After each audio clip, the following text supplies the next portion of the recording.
இப்ப இயற்கையாகவே நாகத்துக்கிட்ட நீங்க பெரிய சக்தி இருக்கா அப்படின்னு கேட்டீங்கன்னா அது இல்லை. அதுக்கு ஒரு சக்தி கிடைக்கப்பட்டிருக்கு. அந்த சக்தியில தான் அது மேம்பட்ட ஒரு நிலையில ஒரு வடிவத்துல அது மாறுது.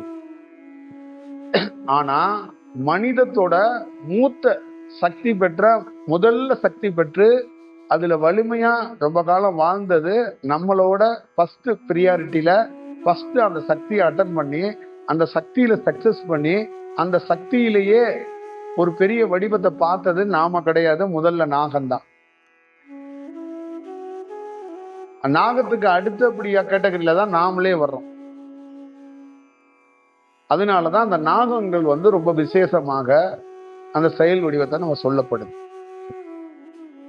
அப்ப அதே மாதிரி அந்த சக்தி வடிவத்துல இருக்கிற நாகம் என்ன பண்ணுதுன்னா தன்னுடைய விழிப்பு தன்மையில எதிரில் இருக்கிற நாகத்தோட செயல் என்னங்கிறத கண்டறியுது.